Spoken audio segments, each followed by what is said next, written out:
नमस्कार, खेलों में खास के साथ मैं हूं Sanjay Banerjee. Pakistan cricket team England tour पर आज लंदन पहुंच रही है। इंग्लैंड और वेल्स क्रिकेट बोर्ड ने इसे कंफर्म करते हुए कहा है कि 3 टेस्ट मैचेस और इतने ही T20 मैचेस स्पेक्टेटर्स के बिना खेले जाएंगे। टूर से पहले सभी खिलाड़ियों का एक बार फिर कोरोना टेस्ट कराया गया है और उसके बेसिस पर ही उनके जाने या न जाने पर आखिरी फैसला होगा। ईसीबी ने एक स्टेटमेंट में कहा है कि जो प्लेयर्स पॉजिटिव पाए जाएंगे उन्हें ट्रैवलिंग की परमिशन नहीं होगी। पाकिस्तानी स्क्वाड को वर्सेस्टर में 14 दिनों तक क्वारंटीन में रहना होगा। उसके बाद टीम डर्बी शहर में पहले टेस्ट के लिए प्रिपरेशन करेगी। इंग्लैंड और वेस्टइंडीज के बीच 3 टेस्ट मैचों की सीरीज 28 जुलाई को खत्म होगी। ईसीबी ने कहा है कि पाकिस्तान के खिलाफ सीरीज के प्रोग्राम का ऐलान जल्द किया जाएगा। पाकिस्तान के हेड कोच और चीफ सेलेक्टर मिसबाउल हक की अगुवाई में इस दौरे के लिए 29 प्लेयर्स को सेलेक्ट किया गया था। इनमें से 10 कोरोना पॉजिटिव पाए जा चुके हैं। इस बीच मोहम्मद हफीज की कोरोना वायरस टेस्ट की गुत्थी सुलझने का नाम नहीं ले रही। पहले वो पॉजिटिव हुए, फिर नेगेटिव हुए और वापस फिर से पॉजिटिव हो गए हैं। अब Pakistan cricket board quarantine protocol तोड़ने के लिए उनके खिलाफ डिसिप्लिनरी एक्शन लेने की तैयारी कर रहा है। हफीज का पहला टेस्ट पीसीबी ने कराया, जिसमें उन्हें पॉजिटिव पाया गया था। ये टेस्ट रविवार को इंग्लैंड टूर पर रवाना हो रहे 29 खिलाड़ियों के साथ हुआ। हफीज के अलावा 9 प्लेयर्स और एक ऑफिशियल का रिजल्ट पॉजिटिव आया था। अगले ही दिन हफीज ने एक ट्वीट में प्राइवेट डायग्नोस्टिक सेंटर की रिपोर्ट पोस्ट की, जिसमें रिजल्ट नेगेटिव बताया गया। अब पीसीबी क्वारंटीन में रहने से हफीज के इनकार से खफा है। पाकिस्तान क्रिकेट बोर्ड के सोर्सेस के मुताबिक शौकत खानम हॉस्पिटल में हफीज का फिर टेस्ट हुआ, जिसमें उनकी रिपोर्ट पॉजिटिव आई है। हफीज के पॉजिटिव पाए जाने पर बोर्ड उनके खिलाफ डिसिप्लिनरी एक्शन भी ले सकता है, क्योंकि उन्होंने क्वारंटीन में जाने की बजाय दूसरा टेस्ट कराया। सीनियर जर्नलिस्ट चंद्रशेखर लूथरा इस समय हमारे साथ मौजूद हैं। पाकिस्तान की टीम कल इंग्लैंड पहुंच रही है और आप जानते हैं कि 10 प्लेयर्स उनके पॉजिटिव पाए गए हैं। किस तरह से ये टूर पॉसिबल होगा? मोहम्मद हफीज की रिपोर्ट एक बार नेगेटिव आती है, एक बार पॉजिटिव आती है, फिर नेगेटिव, फिर पॉजिटिव आती है।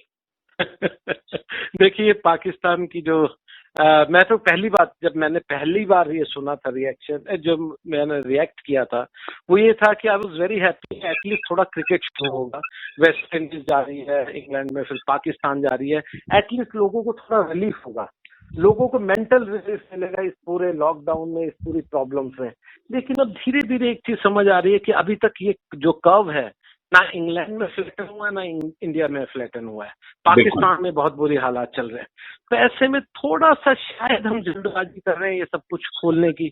अगर हमने जब पूरा लॉकडाउन किया है संजय, तो ये सोचकर किया था कि इसको जब तक कि पूरे एक तरह से फ्लैटन, जो वर्ल्ड वाइड एक सिचुएशन स्पेन में या चाइना में, हमने बाकी जगह इटली में देखी, जब तक कर्व को नीचे फ्लैटन नहीं कर दिया जाएगा उस वक्त तक शायद हमें जल्दबाजी नहीं करनी चाहिए। तो मैं यही कहूँगा, पाकिस्तान में हालात खराब है, इंडिया की तरह इंडिया में भी केसेस बढ़ रहे हैं, थोड़ा जल्दबाजी शायद है, लेकिन मैं फिर भी दुआ करूंगा क्रिकेट तो शुरू हो। देखिए, हम सब लोगों का जीवन क्रिकेट है और सबसे ज्यादा स्पोर्ट्स है। उसके ना रहते हुए लोग बहुत से टेंशन से, बहुत सी साइकोलॉजिकल लोगों को प्रॉब्लम्स है, बहुत से काउंसलर से लोग मिल रहे हैं कि किस तरह से अपने आप को रिलैक्स किया जाए, योगा की तरफ जा रहे हैं। तो मैं उम्मीद करूंगा सब ठीक ही रहे। बाकी अभी मुझे क्रिकेट होता हुआ बहुत अच्छा नजर नहीं आ रहा। हफीज का मामला, हफीज एक तो सबसे बड़ी तो टेस्टिंग की प्रॉब्लम है कि हर एक, अगर आप वर्ल्ड वाइड सर्टिफिकेट्स को देखें तो नेगेटिव पॉजिटिव ये बहुत से चीजें आ रही है। लेकिन अगर हफीज पॉजिटिव आए और 2 बार आ गए हैं पॉजिटिव, तो बहुत सिंपल है, उनको आइसोलेट करना ही पड़ेगा, उनको उस टीम से दरकिनार करना ही होगा। अब पॉइंट ये है कि जब 8 से 10 प्लेयर आपके सिम्टोमेटिक हो और जब ये सब सभी में प्रॉब्लम हो, तो मैंने कहा ना कि क्रिकेट में शायद थोड़ी जल्दबाजी भी हो रही है। और कितने प्लेयरों को आप साइड लाइन करेंगे? फिनलैंड के खिलाफ भारत का डेविस कप मुकाबला अगले साल तक के लिए सस्पेंड हो गया है। इंटरनेशनल टेनिस फेडरेशन ने डेविस कप फाइनल समेत सारे मैच कोरोना वायरस पैंडेमिक के कारण 1 साल के लिए टाल दिए हैं। भारत को सितंबर में वर्ल्ड ग्रुप 1 टाई में फिनलैंड से खेलना था। कोरोना वायरस पैंडेमिक के कारण एटीपी और WTA टूर्स के कई टूर्नामेंट कैंसिल या सस्पेंड हो चुके हैं। सेकेंड वर्ल्ड वॉर के बाद विंबलडन पहली बार कैंसिल हुआ है। भारत ने डेविस कप क्वालिफायर में क्रोएशिया को 3-1 से शिकस्त दी थी, जबकि फिनलैंड ने वर्ल्ड ग्रुप प्लेऑफ में मैक्सिको को 3-2 से पराजित किया था। भारत के लिए ये इजी ड्रॉ था, क्योंकि वर्ल्ड नंबर 101 एमिल रुस्वोरी को छोड़कर फिनलैंड का कोई भी प्लेयर रैंकिंग में टॉप 400 में भी शामिल नहीं है।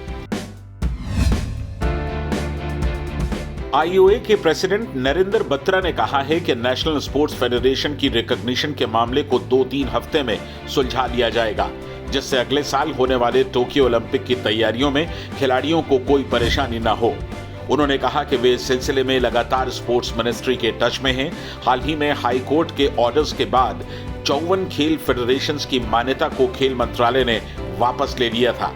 इस कारण एसोसिएशन की फंडिंग बंद हो जाएगी और अक्टूबर से विभिन्न खेलों के शुरू हो रहे ओलंपिक क्वालिफाइंग्स के लिए टीमों को अपने खर्च पर भेजना पड़ेगा। इससे लॉकडाउन के बाद कुछ खेलों के शुरू हुए कैंप्स को भी कंटिन्यू करने पर खतरा मंडरा रहा है। इटली में जारी लीग सीरी ए में यूवेंटस ने लीस को एक तरफा मुकाबले में 4 गोल से हरा दिया। इस जीत के बाद यूवेंटस के 69 पॉइंट्स हो गए हैं और वो टेबल में दूसरे नंबर पर काबिज टीम लाजियो से 7 पॉइंट्स आगे है। मैच में लीस की टीम 10 खिलाड़ियों के साथ खेली। उनके डिफेंडर फेबियो लुसियोनी को 32वें मिनट में रेड कार्ड देकर अंपायर ने बाहर कर दिया। उस समय तक मैच बिना किसी गोल के बराबरी पर था, लेकिन दूसरे हाफ में पाउलो डिबाला ने 53वें मिनट में गोल कर टीम का खाता खोला। इसके बाद क्रिस्टियानो रोनाल्डो, गोजालो हिगुएन और मैथिस डिलाइट ने गोल कर मुकाबले को एक तरफा बना दिया। हाफ मैराथन में वर्ल्ड रिकॉर्ड बनाने वाले केन्या के रनर जेफरी कैम्वोरोर को एक मोटरसाइकिल सवार ने प्रैक्टिस के दौरान पीछे से टक्कर मार दी। इस हादसे में जेफरी की पैर की हड्डी टूट गई और उन्हें सिर में भी चोट आई है। हादसे के वक्त जेफरी अपने घर से कुछ दूर सड़क पर रनिंग कर रहे थे। फिलहाल उनकी तबीयत ठीक है और उन्हें कुछ दिन अस्पताल में ही रहना पड़ेगा। कैम्वोरोर ने पिछले साल हाफ मैराथन में वर्ल्ड रिकॉर्ड तोड़ा था। दुनिया के नंबर 1 टेनिस खिलाड़ी नोवाक जोकोविच के कोच गोरान इवानुसेविच की कोरोना वायरस टेस्ट रिपोर्ट भी पॉजिटिव आई है। पूर्व विंबलडन चैंपियन क्रोएशिया के गोरान ने कल ये कंफर्म किया। जैसा कि आप जानते हैं कि दुनिया के नंबर 1 खिलाड़ी नोवाक जोकोविच भी हाल ही में पॉजिटिव पाए गए थे। खेलों में खास में आज का सफर इतना ही। हमें आपके सुझावों की प्रतीक्षा है। हमारी ईमेल आईडी है sportszindagi@gmail.com। कल इसी जगह पर आपसे फिर मिलेंगे। तब तक अपना ख्याल रखें। नमस्कार।